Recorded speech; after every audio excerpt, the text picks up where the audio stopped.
आज की चर्चा में आपका स्वागत है। मैडम और जनाब वैसे तो बात करते हैं कि खुश रहिए और प्यार बांटिए, लेकिन लगता है कि होता उसका उल्टा ही है।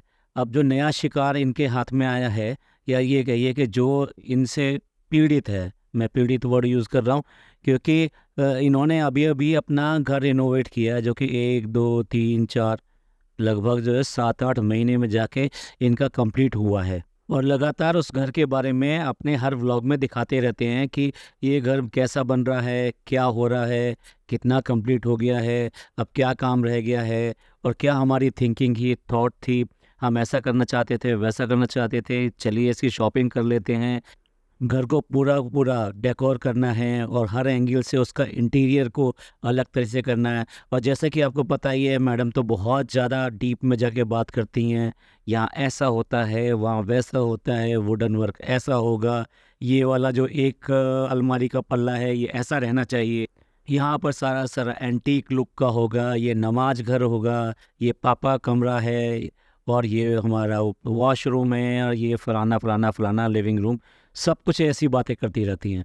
तो उसके बाद में इतने सारे डीप थॉट्स के बाद में इन्होंने प्लान किया और अपना एक घर बनाने के लिए, दोबारा से रिनोवेट करने के लिए एक इंटीरियर डिज़ाइनर को हायर किया। और वो इंटीरियर डिज़ाइनर जो है लगातार इनके घर में लगातार मेहनत कर रही थी। और आप जानते ही हैं उस इंटीरियर डिज़ाइनर को। डिम्पल ने सारा का सारा इनकी प्लानिंग के अकॉर्डिंग जो वहाँ पर एग्जीक्यूट किया, और हर थॉट के लिए ये उसके साथ में थे। और उसके बाद में अगर शॉपिंग करने गए कि वहाँ किस किस तरह का इंटीरियर बाद में वहाँ पर डेकोर में लगेगा, वो सारी चीज़ें भी इन्होंने उसके साथ में सेलेक्ट करी। इवन देन वो मतलब जिसके साथ रहते हैं तो उसका हंसी खुशी सब कुछ साथ में करते हैं। उसका बर्थडे भी यहाँ सेलिब्रेट किया गया, और उसको कई बार जो है जनाब छेड़ते हुए भी नज़र आए। तो कुल मिला के ये है कि एक फैमिली रिलेशन वहाँ पे बिल्डअप होता हुआ दिखाई दिया कि हम अपने जो साथ में काम करने वाले हैं उनके साथ में किस तरह का व्यवहार करते हैं और किस तरह का प्यार करते हैं। जो कहते हैं ना प्यार बांटिए, तो वो प्यार बट रहा था, उसमें बट रहा था, उसके पीछे क्या हो रहा है वो पता नहीं चलता।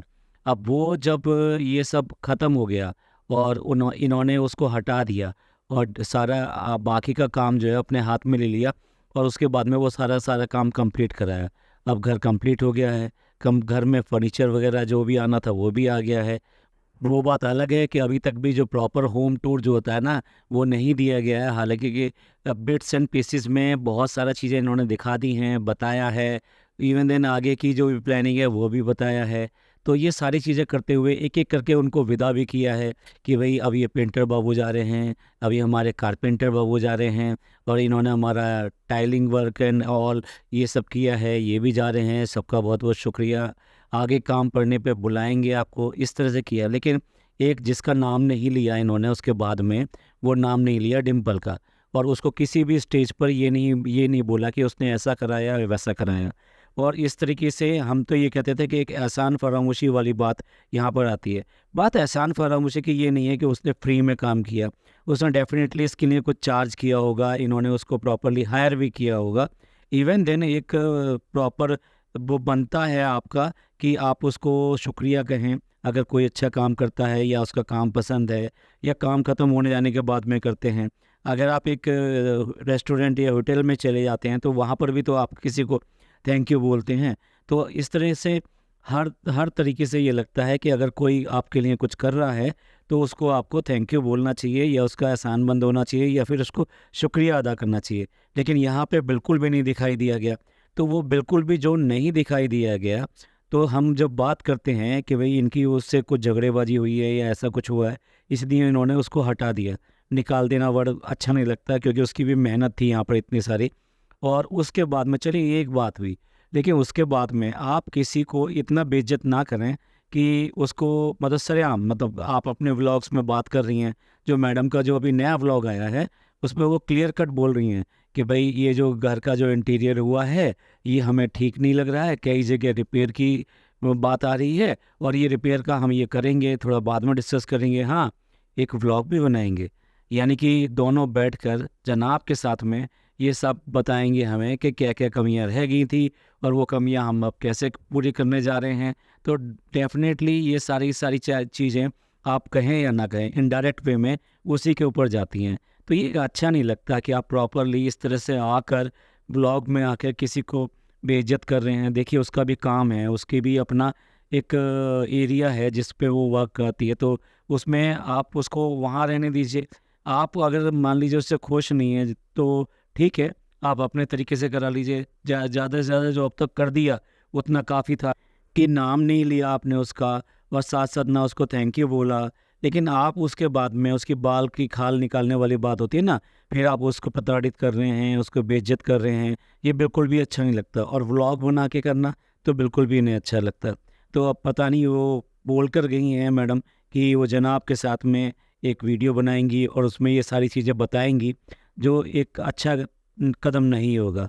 हम तो कहेंगे कि अब भी अगर आपको थोड़ा बहुत प्यार बांटना है और थोड़ी सी अल्लाह ने थोड़ी बहुत और अकल दी है एक दूसरे से व्यवहार करने की लोगों के साथ में, तो आपको ऐसा नहीं करना चाहिए। और अभी ब्लॉग आपका आया नहीं है, हम तो ये कहेंगे कि अब ये बात आप तक पहुँचे और ये आप ब्लॉग इस तरह का ना डालें। अगर आप किसी के जो है काम नहीं आ सकते, उसको प्रशंसा नहीं दे सकते, आप खुश नहीं हो उससे, तो आप इस तरह से हिकारत भी नहीं कीजिए। तो मेरा ख्याल तो ये है कि आप जिस तरह से अपने रिलेशंस को इस तरह से तोड़ते मरोड़ते रहते हैं, फेंकते रहते हैं, मतलब क्यों नहीं आपकी ये जो लंबी रिलेशनशिप बन पाती? थोड़ी सी चलती है, अच्छा दिखाते हैं, बोलते हैं, लेकिन उसके बाद में फिर वही सब फ्रैक्शंस और वो सब आ जाते हैं। तो कुल मिला के ये है ना कि आपको आपको ही कहीं ना कहीं चेंज करने की ज़रूरत है। या तो आप इतना इन्वॉल्व मत होइए, इतना ज़्यादा डीप में इन्वॉल्व हो जाते हैं। मैं सोशल मीडिया पे एक छोटी सी क्लिपिंग भी चली थी उसी के बारे में, कि उसकी ट्रेन में, मतलब जो लोकल ट्रेन होती है वहाँ पे कुछ झगड़ा हुआ और लोगों ने उसको भी बहुत ज़्यादा हाईलाइट किया। जहाँ तक मैं समझता हूँ इस तरह की चीज़ों से बचना चाहिए, क्योंकि ये बेसिकली सरेआम आप किसी के बारे में इस तरह से बोल रहे हैं, तो इस तरह से नहीं करना चाहिए। तो अगर आपने एक काम पसंद नहीं आया तो आप वीडियो मत डालिए और किसी तरह से इस तरह से मत कीजिए, और बाकी लोगों को भी आप इसी तरीके से कीजिए, तभी आपके रिलेशंस और ये सब अच्छे चल पाएंगे। तो आप जो रियल सेंस में ये कहते हैं ना कि खुश रहिए और प्यार बांटिए, तो तभी हो पाएगा। इससे तो ऐसा लगता है कि सिर्फ आप अपनी अपनी खुशी देखते हैं और किसी को तो देखते नहीं हैं, तो बांटने का तो सवाल ही पैदा नहीं होता। बांटने का तो मतलब ये है कि जो आपने यहाँ पर दिखा दिया और उसके पीछे वो उसके पीछे क्या समेट लिया और क्या चल रहा है, वो तो सब आज नहीं तो कल आगे आ जाता है, जैसे कि अब आ रहा है। तो इसलिए आपको इस तरह के दोहरे मापदंड से और दोगलेपन से बचना चाहिए। अदरवाइज़ जो है, लोग जो आपको ये इस तरह से कहते रहते हैं, डेफ़िनेटली आपकी ट्रोलिंग होगी, फिर आप आएँगे और आकर अपना जो गुस्सा दिखाएँगे, सॉरी टू से बनाएँगे या क्या करेंगे। इसी तरीके से आपके व्यूअर्स हैं, उनको भी बहुत बुरा लगता है।